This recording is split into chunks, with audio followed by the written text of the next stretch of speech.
Bonjour à tous, donc on va commencer ce talk. Alors, bonjour à tous, bienvenue. Je sais pas quelle distance, bon, on va essayer ça. Du coup, bienvenue dans ce talk où on va parler de construire un cloud pour la data science et surtout pour les data scientists. Moi, je suis Olivier Lévite, je travaille à l'INSEE dans une division qui s'appelle la division innovation, dans laquelle on fait pas mal de choses autour des architectures cloud et data. Et du coup, assez naturellement, on a été amené à construire ce qu'on va appeler un data lab, en gros un environnement pour les data scientists, pour qu'ils aient tout ce qu'il faut dans un environnement de traitement, des environnements pour la data. Donc on a été amené à construire ça. Ça a donné naissance à un data lab qui s'appelle le SSP Cloud, qui est ouvert à tous les agents de l'État et assimilés. On a aussi ouvert aux écoles et aux études supérieures. Donc si vous faites partie du public au sens large, n'hésitez pas à venir nous voir. On a sur cet environnement, on a de la CPU, de la mémoire et des GPU, tout ça gratuitement, donc n'hésitez pas. Et si vous n'êtes pas côté public, soyez pas dégoûtés, c'est pas grave. On a aussi, du coup, cette plateforme s'appuie sur un logiciel open source qui s'appelle Onyxia, que vous pouvez réinstancier chez vous. Donc vous aussi, vous pouvez construire votre propre data lab chez vous, avec vos propres contraintes, avec vos propres politiques de sécurité. Donc on va parler un peu de tout ça, et je vais laisser la parole du coup à Frédéric. Bonjour à tous, moi c'est Frédéric Comte, et à la base j'ai un profil plutôt cybersécurité, et plutôt côté prod aussi. Et à la base, j'étais du coup assez éloigné des problématiques data, puisque je faisais plus des VPN, des trucs comme ça. Et cette histoire, elle a commencé quand l'INSEE s'est préparé à participer à un challenge européen en data science, où pour essayer de remporter le trophée, l'INSEE a décidé de faire une équipe mixte entre data scientists ou statisticiens, je vais dire les deux indifféremment, et informaticien, quoi. Donc on a essayé de faire ça ensemble. Et c'est à ce moment-là où j'ai fait deux constats assez amers. D'une part, ces data scientists, ils n'avaient aucun moyen pour innover et tester de nouvelles méthodes statistiques. Que leur plus grand rêve, finalement, c'était que leur DSI leur donne des postes de travail non masterisés, avec des droits d'administration, pour pouvoir faire quelque chose. Et moi, déjà, j'étais plutôt côté RSSI à l'INSEE, donc je me sentais un peu coupable quand même de ces conditions pour innover. Et le deuxième truc que j'ai trouvé un peu amer, c'était le côté où moi, depuis que j'étais à l'INSEE, j'avais pris pour habitude que mon poste de travail, c'était qu'un terminal passif, et ensuite je me connectais à des serveurs. Et j'ai eu la sensation tout d'un coup en fait, d'être assis sur les serveurs de production, enfin sur les serveurs, la puissance calcul dans un environnement serveur. Et là où les statisticiens auraient besoin de pouvoir innover avec des moyens importants, eux, ils ne les avaient pas. Et donc, j'avais l'impression de confisquer tout ça. Alors du coup, j'ai arrêté d'être RSSI et on a commencé à construire une plateforme qu'on a appelée plateforme innovation, d'abord en 2017 sur le réseau interne de l'INSEE, basé sur du Mesos. Et le projet, donc ça a commencé en 2017. Et en 2020, il y a beaucoup de choses qui ont changé. Déjà, Olivier il m'a dit, si tu veux qu'on soit speaker à la KCD, il va falloir migrer sur Kubernetes, sinon ça ne va pas le faire. Et on a participé au programme d'entrepreneurs d'intérêt général qui est proposé par la DINUM, qui est en gros la DSI de l'État. Et du coup, on a mis l'application en open source à cette occasion-là. Et plutôt que de faire l'innovation qu'en interne, on a fait de l'innovation complètement ouverte avec tous nos partenaires. Donc ça, c'était vachement bien. Et depuis 6 ans, ce constat que j'ai fait à l'INSEE sur les environnements, en fait, on le retrouve assez souvent partout dans l'administration.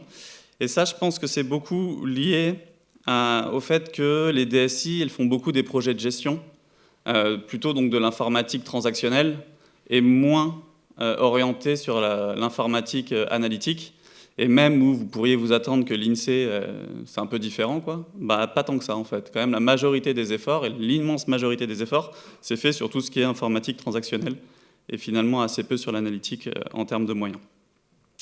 Et ça nous pose des problèmes parce que le poste de travail, d'une façon générale, c'est quand même un très mauvais environnement pour traiter des données. Déjà, pour la sécurité, c'est quand même globalement une catastrophe, puisque ça fait une dissémination des données catastrophique.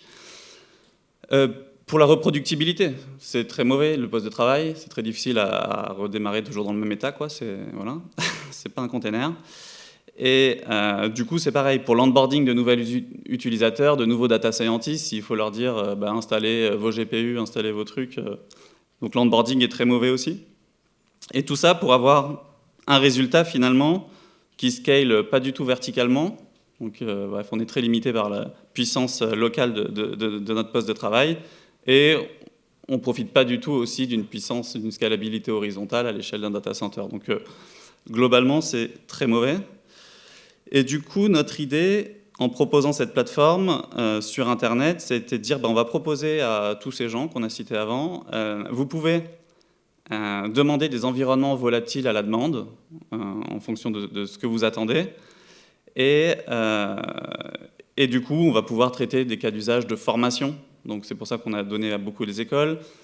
On permet aussi du coup de traiter en open data beaucoup de choses. Donc ça permet à tout l'État de travailler en collaboration sur une plateforme commune, éviter que chacun se partage des bouts de code et les exécute voilà, de façon un peu dispersée. J'ai déjà vu des codes échangés par mail et tout ça dans des collaborations de recherche. Enfin bref, des trucs un peu sordides. Donc ça, c'était le truc. Et pour nous, à l'INSEE, l'intérêt d'avoir fait ça, c'est déjà que ça fournit une super vitrine pour le projet open source Onyxia qui fait ça, puisque tout le monde peut le tester facilement, enfin tout le monde, quasiment tout le monde. Et en plus, on propose de co-construire finalement, puisque c'est accessible à tous les codes sont open source, les data scientists, qui en général sont souvent les meilleurs pour configurer les environnements, les environnements R par exemple, qui est un langage statistique, c'est en général eux les mieux à même de gérer le contenu de leur plateforme. Et c'est vrai qu'historiquement, si on compare ce qui se faisait à l'INSEE, c'est les ops, ils font quelque chose et c'est pas du tout en inner source ni en open source, quoi. C'est rien du tout, quoi. Donc ça permet à tout le monde de co-construire un environnement pour aller vers le meilleur. Et donc toute cette construction, on l'a fait avec plusieurs principes en tête.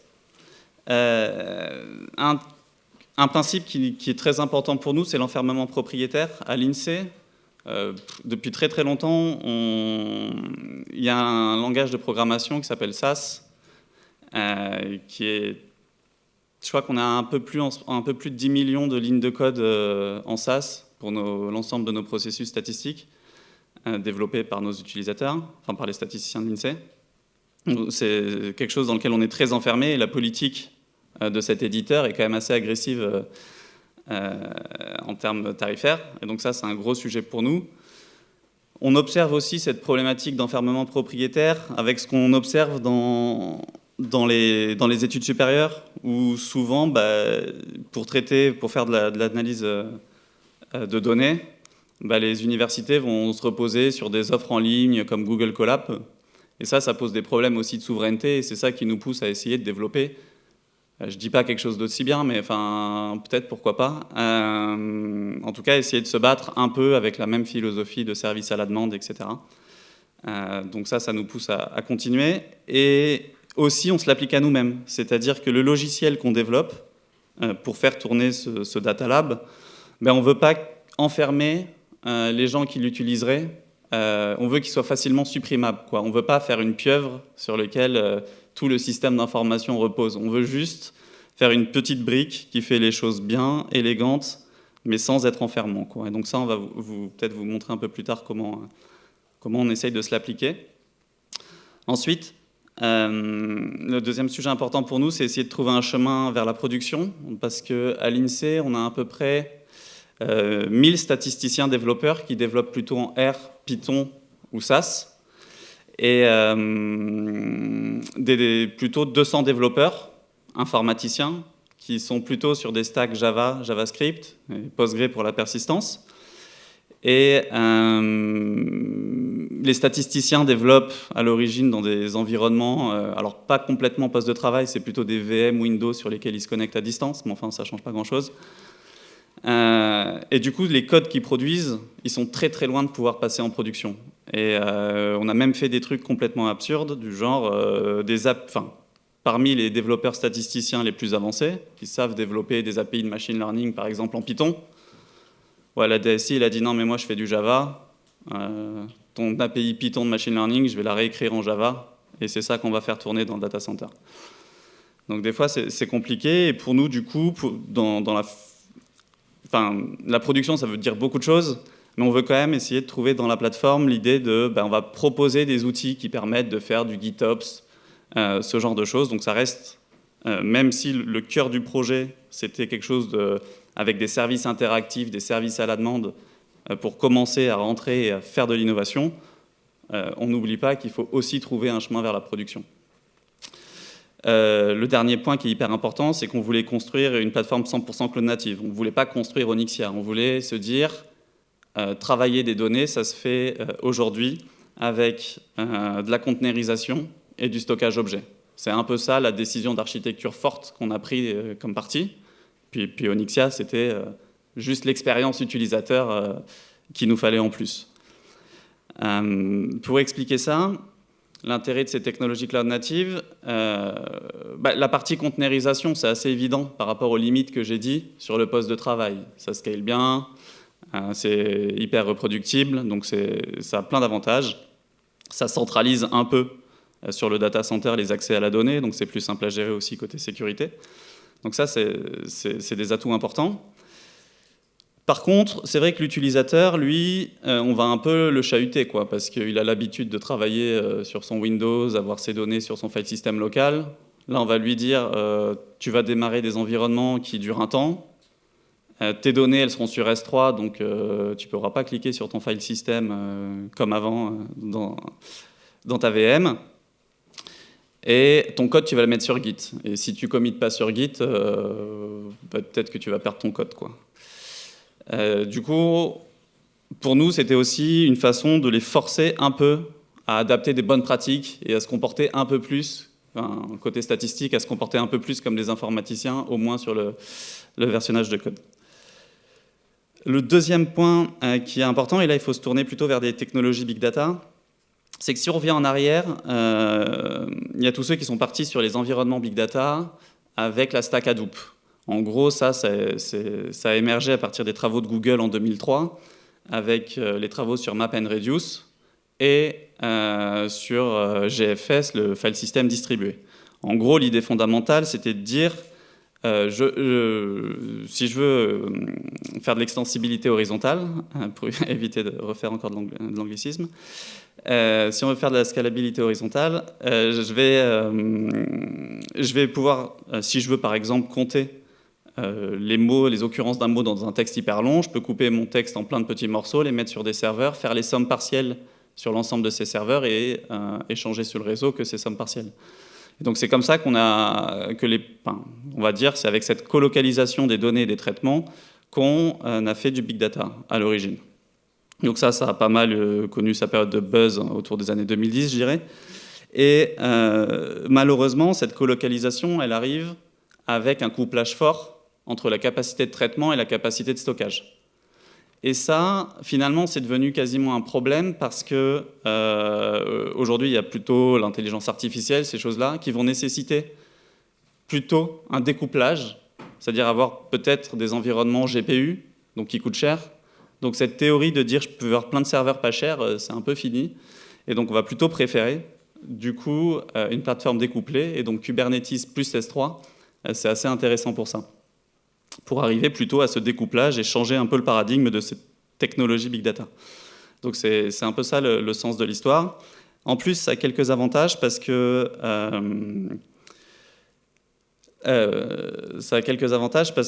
l'API S3, en fait, elle permet aussi, déjà elle est compatible Hadoop, donc vos codes ils marchent un peu comme avant, et il y a aussi une API intéressante dans S3 qui est l'API Select, qui vous permet de demander à votre stockage objet de répondre qu'un extrait de la donnée en ligne ou en colonne. Donc ça c'est hyper intéressant.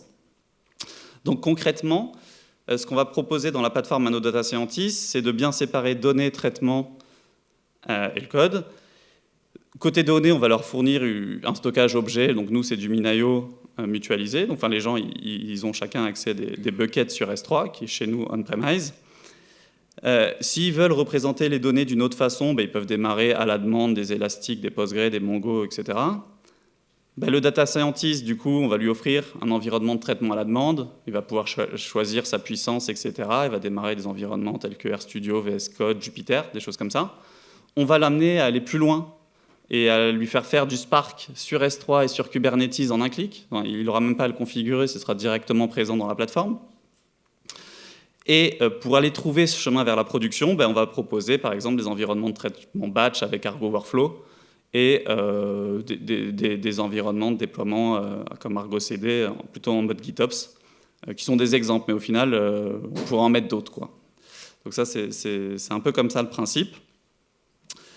Sur le SSP Cloud, on propose aussi à tous nos utilisateurs de pouvoir diffuser des API, parce que ça, c'est intéressant. Donc nous, on utilise un logiciel open source qui s'appelle Gravity pour proposer à chacun de publier son API. Donc en gros, c'est ça l'offre qu'on propose à nos utilisateurs. Et dans la partie un peu conception globale, il y a un truc qui est assez compliqué, c'est qu'est-ce qui fait partie d'un service partagé ou qu'est-ce qu'on lance dans un tenant isolé pour un projet ou pour une personne. Et ça, c'est une question qui est hyper ouverte. On n'a pas de raison de réponse absolue. Bon, on a mis un GitLab pour tous nos utilisateurs, on n'en a fait qu'un, on ne permet pas à chacun de démarrer son GitLab, c'est évident. Le VS Code, c'est l'opposé complètement inverse, c'est le truc qu'on démarre à la demande. Et entre les deux, c'est pas clair. Notamment la stack de supervision, c'est assez compliqué parce qu'on veut donner à tous nos utilisateurs la possibilité de voir ce qu'ils consomment, sauf qu'à partir de Grafana et Prometheus, c'est hyper dur de faire un système multitenant correct. Et avec 3000 utilisateurs, par exemple. C'est quand même assez dur, et d'ailleurs, on n'y arrive pas, donc on laisse à tout le monde voir ce que consomme tout le monde. Voilà, c'est un parti pris. Sur les logs, on a le même problème, mais du coup, on ne se permet pas de le faire. C'est-à-dire, on n'offre pas de service, à part via l'accès à la Kube API, quoi. Sinon, on ne permet pas. Donc voilà, c'est un sujet qui est ouvert et qui dépend de votre cas d'usage. Donc merci Fred. Du coup, Fred, il nous a bien montré l'intérêt du cloud natif pour le data scientist et pour la data science. Une fois qu'on a dit ça, qu'on a vu toute la pile de technos qui vous a sorti, j'ai vu que vous étiez plusieurs à prendre des photos des technos d'avant. Il y en a plein d'autres et c'est des écosystèmes qui bougent beaucoup. Et du coup, la grosse question qu'il faut se poser, c'est comment on rend tout ça accessible aux data scientists. Parce qu'il y a des tonnes de technos, des technos qui sont quand même plutôt informatiques, quoi, avec des connaissances à avoir techniques sur la configuration, sur la mise en place et surtout comment orchestrer tout ça, parce qu'en fait chaque techno que vous avez là, en général elles interagissent ensemble. Et du coup la majorité du travail qu'on a fait dans cette démarche pour ouvrir un cloud aux data scientists, c'est surtout une démarche de user experience en fait. C'est comment on rend tout ça accessible à un data scientist qui est essentiellement formé à la data science et souvent à l'INSEE surtout plutôt à la statistique plutôt qu'à la data science historiquement. Pour vous donner un ordre d'idée, jusqu'à il n'y a pas longtemps, et c'est encore le cas d'ailleurs, notre travail principal, l'effort principal de formation, c'était sur passer à Git. Voilà. Passer à Git, que les statisticiens et data scientists aient l'habitude d'utiliser Git. Donc du coup, une fois que vous avez donné une formation Git, vous enchaînez pas forcément sur une formation lance ton cluster Kubernetes et lance ton Spark à l'intérieur. Donc on a vraiment fait un travail comme ça sur user experience, offrir une user experience aux data scientists pour qu'ils puissent facilement, disons, interagir avec tous ces outils-là et avoir, comme l'a dit Fred, du Spark en un clic et ce genre de choses. Donc du coup, on a créé Onyxia, qui est donc un projet open source, qui se veut une interface de user experience pour lier un peu tous ces outils-là. Évidemment en respectant tous les principes que Fred a mentionnés avant, donc pas d'enfermement propriétaire, et surtout que en fait, Onyxia, ça vous rend du service de user experience, mais le jour où vous voulez vous passer d'Onyxia parce que vous voulez vous passer en prod ou vous passer sur un autre système ou quoi, que vous puissiez porter tout ça et que Onyxia vous cache rien, c'est-à-dire qu'il vous facilite le boulot, mais qu'il vous dise à chaque fois ce qu'il fait. Du coup, le projet, c'est Onyxia, projet open source réutilisable, donc n'hésitez pas à aller jeter un œil, donc onyxia.sh, c'est quelque chose qui s'installe sur n'importe quel Kubernetes. Kubernetes Cloud, Kubernetes Managed ou Kubernetes On-Premise, c'est vous qui voyez, et puis il y a des options de configuration. La plateforme SSP Cloud dont on vous parle depuis le début, c'est la plateforme qu'on ouvre du coup aux agents de l'État et qui est on-premise à Montrouge dans les locaux de l'INSEE. Mais il y a d'autres, on a plein de partenaires qui ont réinstancié Onyxia chez eux, soit on-premise, soit sur du cloud. Vraiment la brique, vous êtes tous là, vous savez ça, la brique un peu la brique de base, c'est le Kubernetes, quoi. Vous voyez ici, alors si vous avez quelques screenshots, vous voyez qu'en fait, la fonctionnalité principale, en tout cas celle qui attire le plus l'œil, c'est un catalogue de services. Catalogue de services à la demande. Donc Fred a parlé juste avant de qu'est-ce qu'est un service à la demande par rapport à un service mutualisé. Question qui n'est pas facile à régler. En tout cas, il y a un certain nombre de services qu'on a envie de proposer à la demande. Et donc, l'idée, c'est que le data scientist, il se connecte là-dessus et il peut lancer les services. L'idée, pour rendre le truc accessible, c'est pas juste de lancer des services. En fait, dire à la personne, bah, si tu veux, tu peux cliquer là, ça te lancera un Postgre. C'est bien, mais en fait, une fois qu'il a lancé son Postgre, il faut qu'il lance son VS Code ou équivalent, et ensuite qu'il connecte les deux. Et encore, ça c'est que le début, il n'en est pas encore à faire du calcul distribué. Du coup, la grosse valeur ajoutée, le gros travail de user experience, c'est de donner du contexte, en fait, de contextualiser les choses en fonction de l'utilisateur, en fonction des informations qu'on a sur l'utilisateur. Et du coup, c'est un peu ce qu'on va voir là. Qui parmi vous connaît Helm? C'est une question. Ouais, c'est à peu près ce que j'avais estimé. KCD, c'est un peu... je pense que la plupart d'entre vous, vous avez eu affaire à Helm d'une façon ou d'une autre. Donc, la question qu'on se pose, c'est comment proposer à la demande des services plutôt variés de façon relativement standard. Donc il y a un gestionnaire de paquets qui s'appelle Helm, qui est devenu, peut-être pas le standard, mais en tout cas un des plus utilisés, quoi. Petit rappel ici, mais ça va aller assez vite. Pour installer, en gros, c'est un peu le pendant, on compare souvent au gestionnaire de paquets classique du desktop, quoi. Pour installer sur une machine Linux, vous faites du apt, enfin Linux, voilà. Sur certaines machines Linux, vous faites du apt. Vous avez l'équivalent en Helm, ici, avec la notion dans Helm de réutilisation et de configuration. C'est-à-dire que Helm, ça va être des paquets qu'on appelle des charts, et ensuite vous pouvez les réinstaller ces paquets en fournissant des configurations différentes en fonction de vos environnements ou en fonction de vos besoins. Donc, typiquement, vous installez, un paquet de VS Code. Ce qui peut changer entre vos environnements, c'est les ressources que vous allez lui mettre et aussi éventuellement les URL d'accès si vous l'exposez. Donc Helm vous permet tout ça au travers d'un fichier qui s'appelle le values.yaml que vous avez probablement déjà rencontré si vous avez fait du Helm. On va faire un peu plus compliqué. Qui a entendu parler du fichier values.schema.json? Il y a une faute sur la slide. Voilà. Donc là, on est passé de 90% à 5 ou 10%. Il y aura une question encore plus dure après. Du coup, le fichier values.schema.json, qui est en fait dans la spécification de Helm, qui existe vraiment dans Helm, on n'a rien inventé, c'est un fichier qui est un peu moins connu, puisque autant le values.yaml qui décrit du coup tous les paramètres de configuration, dans lequel vous pouvez changer pour faire varier la configuration d'un environnement à l'autre, le values.schema.json, c'est des métadonnées pour préciser pour chaque paramètre ce qui est attendu. Donc là, vous voyez qu'il y a un paramètre access key ID qui est de type string, et du coup, ça renforce, ça donne des métadonnées pour dire c'est une string qu'on attend à cet endroit-là. Et en fait, ce fichier-là, qui est inclus dans la majorité des paquets, il peut être utilisé pour générer une interface utilisateur. Donc c'est ce qu'on fait sur Onyxia. On n'est pas les seuls à faire ça. Pour ceux qui ont déjà utilisé, par exemple, Cubeapps, qui est un outil de Bitnami, qui est aussi un catalogue en fait, d'applications lançables, mais plutôt à destination des sysadmins, c'est-à-dire plutôt à destination de personnes qui auraient déjà la notion de qu'est-ce qu'ils vont mettre dans leur conf, quoi. Savoir quelle URL je peux mettre, comment je me connecte à une base et tout ça. Ils ont aussi du coup un catalogue qui est généré dynamiquement à partir de ce fameux fichier values.schema.json. Donc là, vous avez un exemple de rendu de l'interface Onyxia. Donc à chaque fois, on parcourt ce fichier et ça nous génère un catalogue, quoi, enfin, des configurations. Là où Onyxia rajoute un peu de valeur par rapport à cette approche-là, c'est qu'on veut vraiment rendre ça accessible et pratique pour un data scientist qui ne connaît pas forcément ces choses-là. Du coup, ce qu'on fait, c'est que... Donc ça, on a différents rendus, passwords, tout ça. J'avance, voilà, parfait.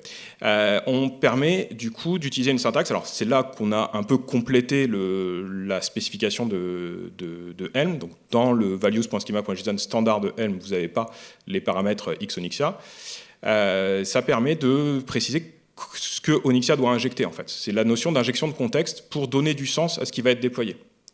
Et c'est là un peu où le truc devient un peu magique pour l'utilisateur, c'est que, en fait, l'utilisateur, il s'est connecté sur Onyxia, derrière, il s'est connecté aussi, parce que vous avez du SSO sur un peu tous ces systèmes-là, il s'est connecté sur S3, il a récupéré un token, on va lui injecter son token directement dans la configuration du service, ce qui lui permettra, une fois que le service sera déployé, de y accéder. Donc on l'injecte dans le... faites pas attention à l'URL, oui, les underscores ne sont pas autorisés dans les URL.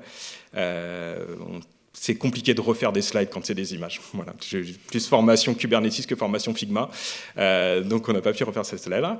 Mais en tout cas, tout ce qui est injecté dans la ligne de commande de ce qui va être installé par Helm, du coup. Et donc, l'utilisateur, en ayant juste cliqué sur « je veux installer un Jupyter », en l'occurrence, il se retrouve avec un Jupyter qui a déjà les variables d'environnement qui vont bien avec son identité S3. Ce qui lui permet directement d'accéder à son stockage S3, ce qui facilite un peu la friction dont Fred parlait juste avant, c'est-à-dire qu'il y a quand même un data scientist qui est en train de faire le passage de mon poste Windows sur lequel j'ai mes fichiers locaux à des environnements cloud sur lesquels mes données sont sur S3 et je ne comprends pas ce que c'est que S3. Vous voyez aussi que du coup Onyxia génère une ligne de commande standard Helm, et ce qu'on fait, c'est aussi cette approche-là de dire le jour où on ne veut plus utiliser Onyxia pour une raison X ou Y, c'est pas grave, vous avez la ligne de commande équivalente Helm que vous pouvez utiliser vous-même, vous pouvez automatiser d'une façon ou d'une autre. On fait ça, on essaie de faire ça avec tous les logiciels. C'est-à-dire pareil, l'intégration Vault, l'intégration S3, on essaie de montrer à l'utilisateur l'équivalent s'il voulait le faire en CLI par lui-même. Donc là, voilà, vous avez l'exemple d'un Jupyter qui est déjà paramétré pour l'utilisateur avec déjà ses variables d'environnement. Donc c'est là la question plus complexe. Donc il y a eu 4-5 mains qui se sont levées sur tout à l'heure le values.schema.json, qui a déjà entendu parler ou utilisé le Helm Lookup. Ok, 0%. Vous aurez au moins appris quelque chose aujourd'hui, dans cette presse. Helm Lookup, c'est encore une étape au plus dans cette idée d'essayer d'injecter du contexte et de faire du sens et de faciliter la vie de l'utilisateur. L'idée, c'est que Helm a une fonctionnalité qui s'appelle Helm Lookup qui permet au moment de l'installation de regarder ce qu'il y a dans le namespace, ce qui est déjà installé, de récupérer les infos sur ce qui est déjà installé et du coup de changer la configuration en fonction de ça. Ça permet notamment, ici vous avez un exemple avec Trino, donc Trino c'est un moteur SQL distribué qui peut se brancher sur différentes sources très hétérogènes. Et l'idée, c'est quand vous lancez Trino, c'est que derrière vous avez envie que votre Trino il puisse accéder à votre MongoDB, à votre Hive, à votre Elastic. Et du coup, plutôt que de demander à l'utilisateur, donne-moi l'URL de ton Mongo, donne-moi le mot de passe de ton Mongo, chose qu'il ne connaît pas, ou qu'il a du mal à comprendre, ou connaître, je ne sais pas, en fait, le Helm Lookup va faire de l'auto-discovery et va automatiquement regarder dans le namespace, voir les secrets, ou en tout cas ce qui tourne déjà, et comme ça, brancher directement sur... déjà paramétrer le Trino en fonction du contexte utilisateur. Vous pouvez faire des exemples plus simples avec pgadmin et Postgre. Vous avez un Postgre qui tourne, vous voulez un pgadmin pour y accéder, vous pouvez faire du Helm Lookup pour avoir votre pgadmin qui est déjà configuré sans avoir besoin de demander à l'utilisateur c'est quoi ton mot de passe de ton Postgre. Dernière chose aussi, donc toujours dans cette démarche de construire un cloud pour le data scientist, pour la data science, un des premiers retours qu'on a eu, c'est super votre truc, cool, mais mes environnements, je m'y perds parce que en gros, je lance un Jupyter GPU, je lance un VS Code Python, et en fait, ils n'ont pas la même version de Python, ils n'ont pas les mêmes libs d'installer et tout ça. À la fois, du coup, des incohérences entre les différents services, ce qui était normal à l'époque parce qu'en fait, on repartait des images communautaires, et chaque image communautaire est construite de façon différente. En général, c'est toujours une base Ubuntu, mais après, ça diverge les versions de Python, ça diverge quels sont les libs qui sont déjà installés, tout ça. Donc à la fois au niveau de l'hétérogénéité, au niveau des environnements à la demande, mais surtout aussi comment je fais ensuite pour passer en prod en fait. C'est-à-dire que, ok, mon truc il marche dans mon VS Code que j'ai créé sur le SSP Cloud, très bien, j'ai mon code, très bien, mais maintenant comment ce truc-là, je l'orchestre, comment je le lance. Et pour ça, il faut qu'il y ait quand même un dénominateur commun, il faut qu'on puisse séparer ce qui relève de l'IDE de ce qui relève de la base en fait. Et du coup, c'est ce qu'on a essayé de faire, donc on a créé du coup une stack d'images cohérentes, avec à chaque fois, en repartant d'une base commune, en mettant par-dessus les bases qui correspondent à chaque langage. Donc nous, on supporte essentiellement Python et R, enfin c'est les deux best-sellers chez nous. Et par-dessus ça, ensuite, on décline une version IDE, une version VS Code, une version Jupyter, et ainsi de suite. Ce qui veut dire que le data scientist, une fois qu'il a eu son VS Code Python et qu'il a écrit son code, il sait qu'il peut, quand il va l'orchestrer, repartir de Python minimal et il aura ce qu'il faut. Il aura ce qu'il veut et du coup il pourra orchestrer ça parce que c'est vrai que la plupart du temps on voit des gens qui orchestrent avec un IDE dedans en fait. Ça nous est arrivé, ça peut vous paraître bizarre, mais le réflexe c'est ce qu'ils vont orchestrer, c'est un truc qui inclut un VS Code. Bizarre. Voilà, donc ça c'est un projet open source aussi, Image Data Science. De toute façon, tout ce dont on vous a parlé là, tout est open source sur l'organisation INCEF Airlab sur GitHub. Et il nous reste quelques secondes pour vous montrer une vidéo de démo. N'hésitez pas si vous avez des questions sur tout ça. Vous avez cette démo du logiciel Onyxia.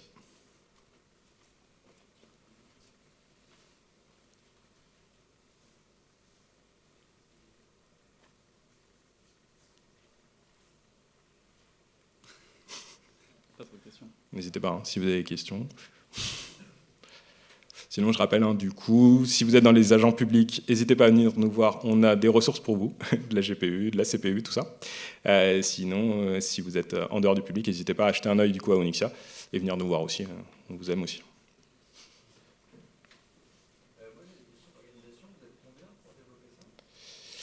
Alors, au niveau de développement, donc au niveau du développement logiciel, c'est un logiciel qui est co-construit avec la DINUM, DINUM qui est un peu la DSI de l'État. Au niveau force de développement, je dirais qu'il y a, quoi, on va dire, 2 ETP à peu près au niveau développement. Et aussi, on a la charge du coup de la plateforme SSP Cloud. Au niveau de la plateforme SSP Cloud, c'est plus un ETP de gestion de la plateforme, sachant qu'on gère tout, c'est on-premise chez nous, donc on gère tout du rackage des serveurs jusqu'au support utilisateur, quoi. Mais du coup, il peut y avoir plus de développeurs à partir d'aujourd'hui, n'hésitez pas.